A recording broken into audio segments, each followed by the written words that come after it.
اتخذ هزيم الرعد قراره بالقضاء على جادر الذي استولى على جوجو، ولكن روجينا صرحت بأنها ستبقى في جوجو وتدافع عنها ضد هزيم الرعد.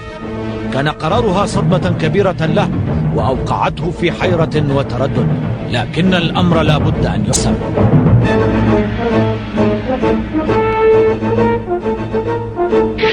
أحرق جادر قلعة مدينة بوت عاصمة جوجو، وبنى قلعة جديدة في مدينة سايو عاصمة الإمبراطورية السابقة، ثم انتقل إليها وأعلن نفسه إمبراطورا للمجرة.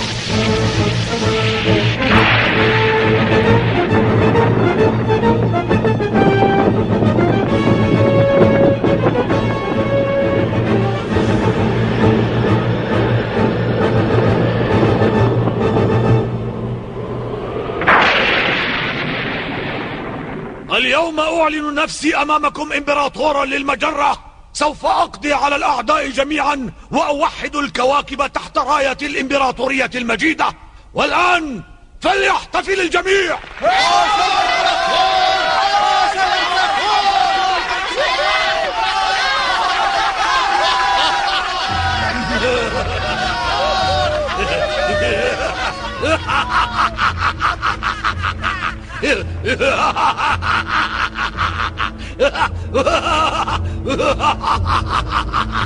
وأخيرا أصبح هذا الرجل الدموي إمبراطورا.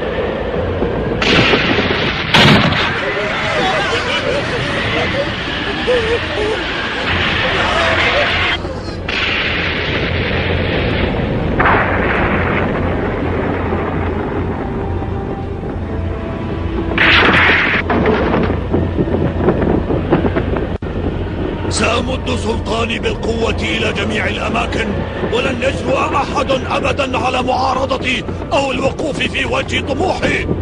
لا أحد، إنني الأقوى.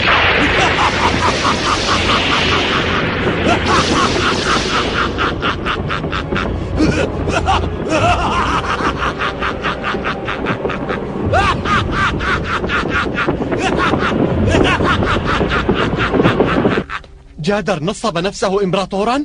وصلني هذا الخبر قبل قليل للأسف. شاهين، قلت لي في الماضي إن علي أن أنتظر الوقت المناسب حتى أوحد المجرة. هل ترى أن هذا الوقت قد حان؟ نعم، لقد حان وقتك يا هزيم الرعد. سأفعلها يا شاهين، سأعلن الحرب. إذا دعنا نعقد مجلسا عسكريا بسرعة.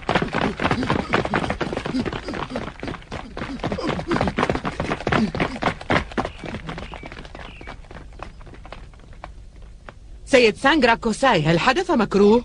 نحن نعقد اجتماعا للمجلس العسكري. نظف المكان جيدا. حاضر. سيد لينغ سوغا، ما الذي تفعله الآن؟ هنالك اجتماع للمجلس العسكري وأنت مدعوا لحضوره. من قال هذا؟ السيد شاهين. هيا أسرع. أرجو المعذرة. لا أفهم فيما يفكر شاهين، إنه رجل غريب. أيها الرجال، لقد حان الوقت كي نهاجم الإمبراطور المزيف جادر ونقضي عليه. حاضر. إنها الخطوة الأولى لتوحيد المجرة. نحن متشوقون إلى ذلك. أصبح الأمر مثيرا. سوف نقضي على الأعداء. سنبدأ التحرك بعد 5 أيام ونخوض المعركة بالقوة كلها، أي ب10 أسراب مقاتلة. كاوبو في المقدمة. حاضر يا سيدي، وشكرا على ثقتك بي. ابذل جهدك. أعدك أن أقوم بأفضل عمل في حياتي يا أبي. أنا ورماح سنقود 5 أسراب هي القوة الرئيسية. مستعد. شاهين ستكون معنا. حاضر. سانغرا كوساي، أنت ستحمي ناكيرو وتدافع عنها مع 6000 جندي. ولكن هذا ظلم. أريد الاشتراك في القتال. الآنسة سيموني والآنسة ريلا هنا، وعائلات المقاتلين أيضا. إنها مهمة أصعب من القتال. حاضر، سأنفذ هذه المهمة. أين أنت يا لينغ سو؟ تعال. أنا هنا يا سيدي. الخطة الحربية التي وضعتها لتوحيد المجرة رائعة جدا. لقد رأيتها ونالت إعجابي أيضا. شكرا سيدي. سوف تكون معنا في سفينة القيادة. في الصاعقة؟ نعم، فأنت نائب للمخطط الحربي شاهين، وهو الذي اقترحك. السيد شاهين هو من اقترحني؟ وأنا أؤيده. إياك والخوف عند القتال. سيدي القائد، سأكون عند حسن ظنك. سنخترق قوات العدو ونشن هجوما شاملا وسريعا. يجب أن تكون الحرب قصيرة وسريعة. لن ننتصر إن لم نقضي على جادر خلال 60 يوما فقط. خلال 60 يوما؟ لكن هذا الأمر سيكون صعبا جدا. يجب علينا أن ننجح في ذلك يا صخر. أجل، ستكون نهاية جادر على يدي أنا.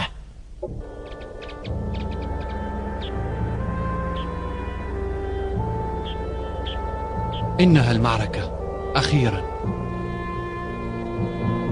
صحيح، ستكون هذه هي المعركة الأكبر والأهم في حياتك. هزيم، أنا قلق كثيرا عليك. عندما تقاتل روجينا لا تضعف، قاتلها كما يليق بك، لا تتردد أبدا.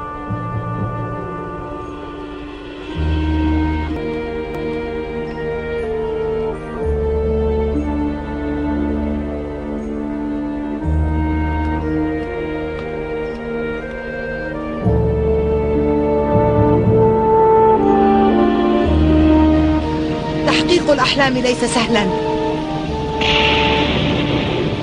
ستواجه الكثير من المصاعب والآلام، فالطريق إلى المجد لن يكون مفروشا بالزهور. أجل، وقد أكون الجبل الذي يقف في وجهك، والسيف الذي يقضي على حلمك. إنني أحتفظ لك باحترام شديد. هزيم، وداعا أيها البطل، وأتمنى لك التوفيق. سيدتي مهلا، انتظري.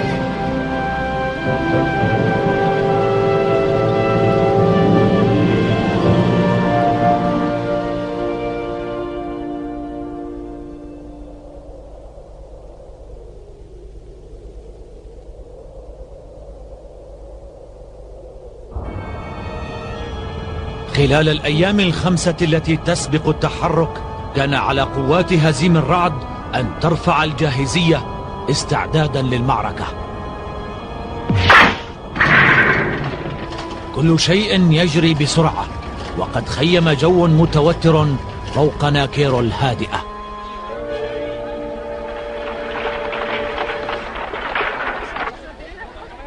ماذا؟ ستجري معركة؟ أخشى أن ينتصر جادر على هزيم ويهاجم ناكيرو. لا يا أنسة، علينا أن نثق بهزيم، لا داعي للخوف. وسانغرا كوساي سيحمي ناكيرو. أرجو لك التوفيق يا سانغرا كوساي. لما لا يحمينا هزيم؟ أنا لا أثق بغيره. هزيم سيكون في قلب المعركة ويقود قواته، ليس لديه وقت ليأتي ويحمينا، كما أن سانغرا كوساي قائد شجاع.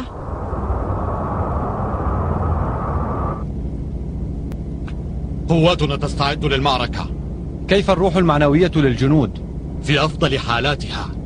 سيغيبون عن ناكيرو فترة طويلة، لذا أريدهم أن يودعوها بفرح. قدم لهم طعاما شهيا وليقيموا الاحتفالات. شاهين، ما أخبار تحركات تاي ورين؟ كل منهما يقف في وجه الآخر. هذا صحيح، الخلاف بينهما أصبح حادا جدا. كل واحد يراقب الآخر ويتربص به، لذا لا يمكن لأحدهما أن يتحرك بسهولة. صحيح. لنفرض أن أحد الأطراف تحرك، عندها يكون أمامه 3 خيارات: إما أن يهاجم جادر، وإما أن يهاجم قواتنا المتقدمة، أو يهاجم ناكيرو. لا تخف. هذا إذا استطاع الإفلات من خصمه الذي يراقبه. الخيارات كلها محسوبة، لكن يجب أن نبقى متيقظين وأن ننجز مهمتنا بنجاح في أسرع ما يمكن. روجو حاكم كوكب رين الذي التقى هزيم الرعد وقتله ذات مرة، قام بضم شعوب المنطقة الجنوبية الأخرى، وحصل على قوة حربية تعادل قوة موسامي حاكمة تاي.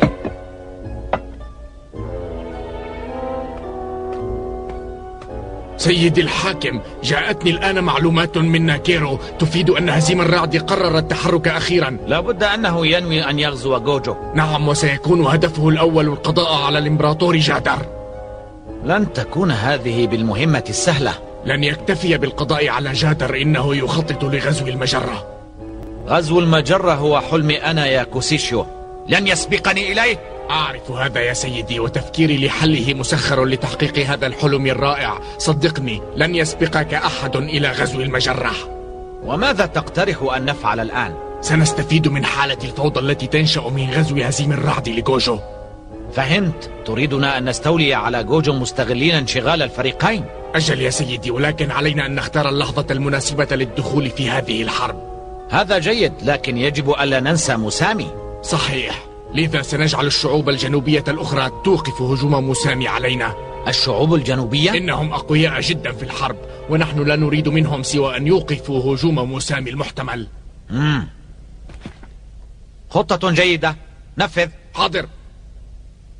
شكرا على ثقتك يا سيدي، وسنستعد بأسرع ما يمكن. وصل نبأ تحرك هزيم الرعد للهجوم على جوجو إلى موسامي حاكمة كوكب تاي. الكل في المجرة يرقب الأحداث بقلق واهتمام. يبدو أن المعارك بدأت. هيرو، كم تبلغ قوات الشعوب الجنوبية حول الحدود؟ نحو 600 سفينة حربية يا سيدتي، وكلها من المدمرات الضخمة. لقد فهمت. روجو يريد أن يبعدني ليصبح قائدا. إنه يريد أن يحول دون أن نشترك في الحرب حتى يتاح له غزو جوجو. لن يستطيع فعل هذا. هزيم الرعد هو الذي سيغزو جوجو، ولن يسمح لروجو أن يسرق منه النصر، كما أن المستشار الحربي لهزيم الرعد ذكي، ولن يفوته حساب احتمال تحرك روجو. إن قوة هزيم الرعد الحربية أصبحت كبيرة جدا بعد أن انضم إليها القرصان كوين وابنه كاوبو وجنودهما. شاهين يعلم أنه إذا تحرك أحدنا، أنا أو روجو، فالآخر سيوقفه. لابد أنه قد بنى خطته على هذا الأساس. إذن سأنتظر حتى أرى تحرك قوات روجو، ثم سأضع خطتي. حسنا، موافقة. شكرا. بات من الواضح أن جادر سيقتل حتما في هذه المعركة. ما الذي يجعلك واثقة كل هذه الثقة يا هيرو؟ لأن هزيم الرعد عندما يشن هجوما على جوجو ستنشق القائدة روجينا عن جادر. روجينا لن تفعل. ولكن روجينا هي من ساند هزيم الرعد ووقف إلى جانبه. إنها مثل أمه، فهل ستقاتله؟ نعم، ستقاتله يا هيرو. لا أصدق هذا. يقولون إن النمر يدفع بابنه إلى الوادي لأنه يحبه ويريده أن يصبح قويا. هل تفكر هكذا؟ لا يمكن أن تفكر بأقل من هذا المستوى. إنها روجينا الرائعة، وقد تمنيت كثيرا أن أكسبها إلى جانبي. كم تبلغ قوات هزيم الرعد؟ بعد أن انضم إليه القراصنة أصبحت قوته 10 أساطيل. 10 فقط؟ هل يريد أن يقاتلني بهذه القوة؟ هي له من غبي. ولكن يا أخي، أقصد أيها الإمبراطور، أرجو ألا تستخف بهزيم. جايان، أنت تبالغ في تقدير قوة هذا الولد. لا، ولكن لا أريدك أن تستخف به. سنقضي عليه بضربة واحدة. ما رأيك في هذا أيتها القائدة روجينا؟ أيها القائد جايان، عفوا أقصد الوزير جايان، أنت تخاف من هزيم كثيرا، ربما لأنك لم تنجح في قتله. أخشى أن يؤثر خوف الوزير جايان على الروح المعنوية لجنودنا. إذن ما رأيك أن تتولي أنت قتاله؟ كان تابعك ذات يوم، لذلك من الأولى أن تؤدبيه أنت. يجب ألا تترددي أبدا، اقضي عليه. إنني مستعدة، سأنفذ هذه المهمة. إنها لك إذن. لا يهمني من يفعل ذلك. اسمعوني، اقضوا عليه بسرعة. هيا!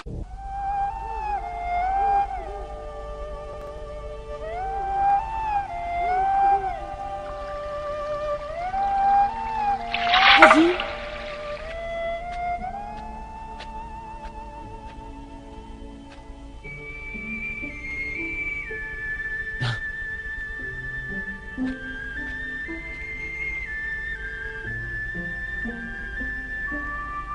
لم أتوقع مجيئك إلى هنا يا سيموني. اسمعني يا هزيم، هنالك أمر سأخبرك به. أي أمر؟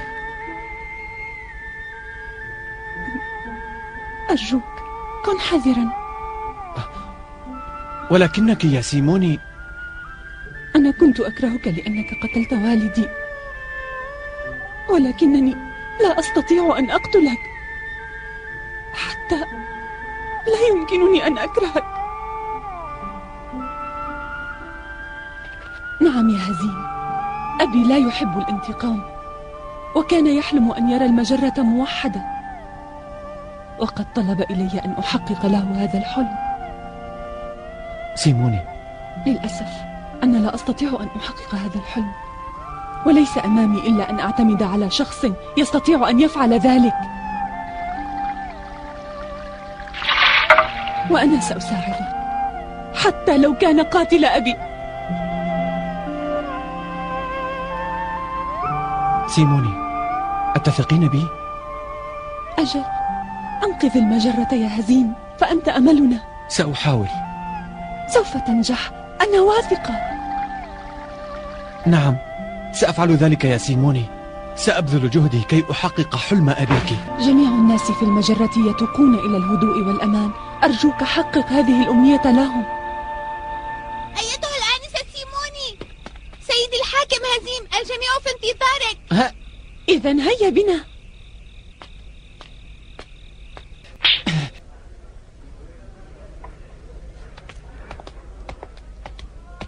نحن في انتظارك. يبدو الطعام شهيا. إذن هيا نبدأ بالتهامه. اصمت أيها الجشع. نحن حقا في حاجة إلى احتفال قبل البدء بالمعركة. هزيم، اذهب إلى المعركة ولا تقلق على ناكيرو، فنحن جميعا سنقوم بالدفاع عنها. جميعا؟ نعم، فأنا وسيموني قد أوقفنا إطلاق النار فيما بيننا. هذا أمر غريب جدا. أنت ستخوض حربا حقيقية، لذا قررنا أن نساندك، صحيح؟ بلى. شكرا جزيلا لكما، أنا سعيد جدا بهذا التحالف الرائع. الآن يمكنني أن أذهب للقضاء على جادر من دون أي قلق. هيا قبل أن أقضي عليها. سأقضي عليك. كان الاحتفال هادئا، وكان كل واحد مستغرقا في أفكاره الخاصة، فالجميع كانوا يدركون خطورة المعركة القادمة. سيموني أودعت هزيم الرعد حلمها وحلم أبيها، وطوت صفحة الانتقام من فكرها. لقد كان موقفها رائعا، فقد اختارت أمن الناس واطمئنانهم على الحقد والانتقام والقتل. وعلى الرغم من ألمها وحزنها الشديدين، كانت فرحتها بتحقيق الحلم كبيرة.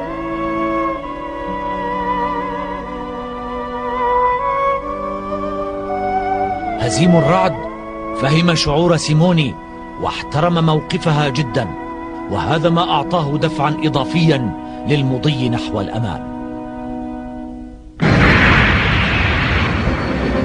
بنظرة عامة إلى المجرة نجد أن الجميع في حالة استنفار وترقب، وكلهم يشعرون بقلق شديد من اقتراب المعركة. حرك هزيم الرعد أسطول ناكيرو وبدأ أخيرا هجومه الكبير معتمدا على رجاله الشجعان. إن أكبر معركة في المجرة على وشك أن تبدأ قريبا.